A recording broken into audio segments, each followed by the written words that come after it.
Welcome to Kirkpatrick's 4 Levels of Evaluation presented by Laura Perez, Carolyn Passmore, and Sean Perry. Kirkpatrick first published his 4-level training evaluation model in 1959 in the U.S. Training and Development Journal. The history of development for program evaluations will be presented in 6 time periods. We will start with the beginning years from 1792 to present. The Age of Reform, 1792 to 1900s. The first documented format use of evaluation took place in 1792 when William Farish utilized the qualitative mark to assess students' performance, according to Hoskins' 1968. The qualitative mark permitted objective rankings of examinees, the averaging and aggregating of their scores. The qualitative mark was historically important to the fruition of program evaluation as a discipline for 2 reasons. A. It was the initial step in the development in psychokinetics. B. Questions were designed to measure factual technical competence in subject areas that gradually replaced questions aimed at assessing rhetorical style, according to Madas and O'Dyer, 1999. Like a good bottle of whiskey, evaluation needed to mature over time. Its first years of evaluation, the earliest method of formal evaluation came in 1815 when the Army developed a system of policies for uniformity of manufactural ordnance, according to Smith, 1987, page 42. These policies set standard production processes that fostered conformity of materials, production techniques, inspection, and product specification for all suppliers of arms to the military. The first formal education evaluation in the United States took place in Boston, Massachusetts in 1845. Printed tests of various subjects were used to assess student achievement in the Boston education system, according to Stuffleby, Madas, and Killigan, 2000.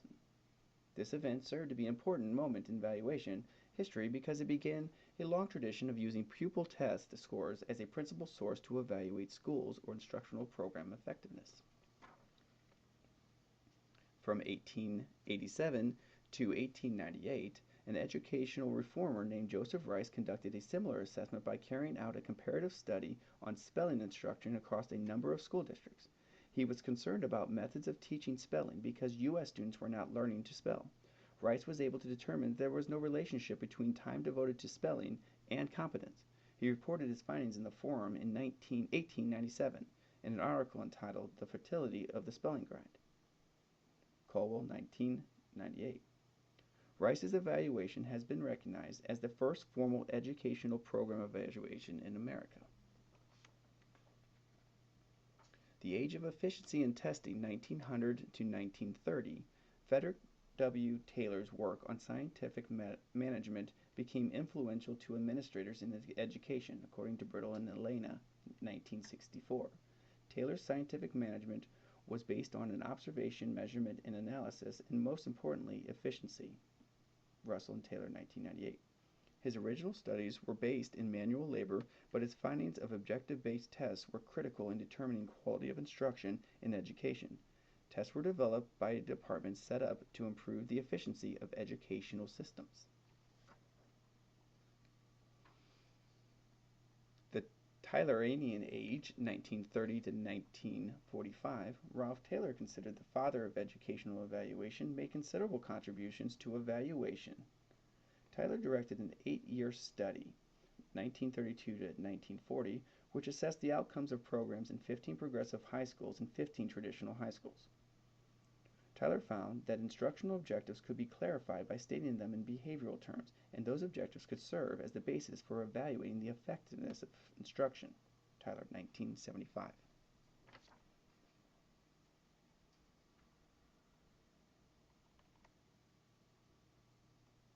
The Age of Innocence, 1946-1957. Starting in the mid-1940s, America's moved mentally beyond the war, World War II, and the Great Depression, according to Madas and Stuffleby, 1984.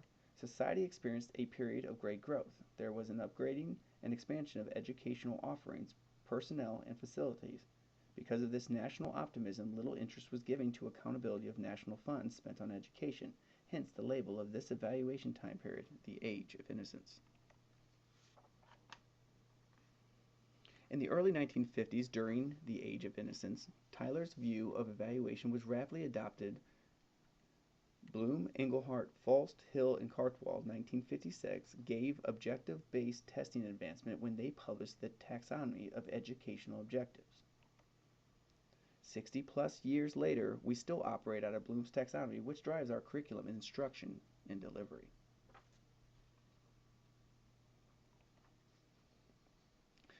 The Age of Development, 1958, 1972. In 1957, the Russians successfully launched Sputnik 1 and sparked a national crisis. As a result, legislation was passed to improve instruction in areas that were considered crucial to the national defense and security. In 1958, Congress enacted the National Defense Education Act, NDEA, which poured millions of dollars into new curriculum development projects and provided for new educational programs in mathematics, sciences, and foreign languages. Stufflebeam, Madas, Killigan, 2000. Evaluations were funded to measure the success of the new curriculum. In the early 1960s, another important factor in the development of evaluation was the emergence of criterion reference testing. Until that time, most tests, called norm reference tests, were designed to discern between the performance of a student. In contrast, a criterion reference test was intended to measure individual performance in terms of established criteria. It discerns how well an individual can perform on a particular behavior or set of behaviors despite how well others perform. Reiser, 2001. The passage of the Elementary and Secondary Act, ESEA, of 1965 was recognized as the birth of the contemporary program evaluation and included requirements for evaluation. According to Ferguson, 2004, the ESEA was intended to supplement academic resources for low-income children who needed extra support in those early grades. The Age of Professionalism, 1973 to current, where Kirkpatrick operates out of with his 4 levels. During the 1970s, evaluation emerged as a profession. A number of journals, including Educational Evaluation and Policy Analysis, Studies in Educational Evaluation, CEDR Quarterly, Evaluation Review, all gave new directions for program evaluation. Stufflebeam, ETL, 2000.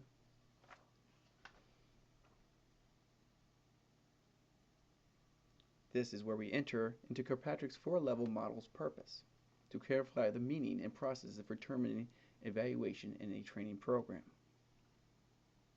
As you can see, like a well-aged bottle of whiskey, evaluation has matured over time and has emerged as a useful tool to program improvement. Kirkpatrick's 4-level evaluation approach is still the most commonly used evaluation framework among benchmarking forum companies, Bassay and Cheney, 1997. 4-level is a methodology for evaluating training programs developed by Donald Kirkpatrick in 1959. The 4 levels of his methodology include determination of how learners react to the learning process, the success of skill acquisition by learners, the extent to which the workplace behaviors after the training indicate skill acquisition, and measurable results, including increased profits or decreased deficits observed. Also, we in education look at student achievement to see if we have gains or losses. Kirkpatrick sees that there's 3 reasons to evaluate. Overall, it's to improve the program. But we also need to maximize our organizational results and just demonstrate program value. That's to our constituents or stakeholders. But we see, and Kirkpatrick sees, effective training and training effectiveness paired together to show and demonstrate that the program has value and is worthwhile. Here you see all 4 levels: reaction, learning, behavior, and results. A 5th level was recently added for return on investment, ROI, but was not included in the original model. We will talk more about each level in more detail later.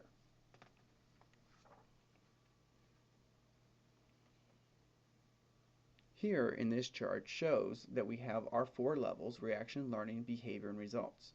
And where we pair them with is evaluation type, what is measured, what are we looking for, evaluation description and characteristics. Learning evaluation is the measurement of increase in knowledge before and after. We're looking for what we're trying to discern here. Examples of evaluation tools and methods: how are we going to get our feedback, what are we going to get it from, how are we going to interpret it, and relevance and practicability. In behavior, level 3 behavior, measurement of behavior change typically requires cooperation and skill of line managers. So that's how you know that we're making changes in behavior, because we're looking at product managers. Level 1 reaction. To what degree participants react favorably to the learning environment. The goal is to measure participants' reactions to particular training programs. The evaluator measures reactions immediately after the program. Level 1 evaluation is more than reactions toward overall program. For instance, did you like the program? It looks at participants' reactions and attitudes toward detailed aspects of the program, such as teacher, the content, presentation style, the schedule, and technology utilized to present. It's important to note learning level 2 outcomes and transfer of learning level 3 outcomes will not happen if people have a negative attitude towards the training program. This is why it's important to determine participants' reactions to the training program. In level 2, the objective in learning level is to determine what the training program participants learned. Because the training instructor should have specific learning objectives, one hopes to find clearer outcomes, knowledge, skills, attitudes, for example. Some training events will emphasize knowledge, some will emphasize skills, some will emphasize attitudes, and some will emphasize multiple learning outcomes. The evaluation should focus on measuring what was covered in the training. Level 2 evaluation should be done immediately after the training event to determine if participants gained the knowledge skills. In the third level, we find out if training program had an effect on participants' on-the-job behavior, OJB. It is the behavior change. If the behavior change does not occur, an evaluator would want to find out why the change did not occur. The level 3 question is, did training have a positive effect on job performance? Level 3 evaluation specifically involves measuring the transfer of knowledge, skills, and attitudes from the training context to the workplace. It is important to note here, learning has a better chance of transfer only if conditions in the workplace or setting is favorable. Level 4, the objective is to find out if the training program led to final results, especially business results that contribute to the bottom line. Level 4 outcomes are not limited to return on training investment. Level 4 outcomes can include other major results and contribute to well-functioning of the organization. Level 4 includes any outcome that most people would agree is good for business. The idea behind the model is for organizations to have meaningful evaluation of learning in the organization. The degree of difficulty increases as you move through the levels. However, the knowledge learned regarding the effectiveness of training is more than compensates for this difficulty. Kirkpatrick sees that there's 4 foundational principles. Begin with the end in mind. In education, we say that is backwards design. There must be value, must be created before it can be demonstrated. Evaluation needs to be deliberate and purposeful. That helps you get buy-in from your clientele. And a compelling chain of evidence demonstrates your bottom line value. What we're doing is right. Does it have an effect on our organization? Like I said before, Kirkpatrick first published his 4-level training evaluation in 1959. This model is very effective in really breaking down what the 4 levels mean and how and when you attack it.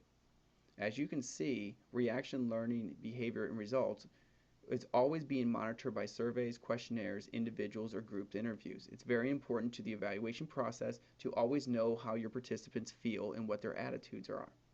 As we go down further, you see key business and HR, human resource metric, and request for validation shows your end results.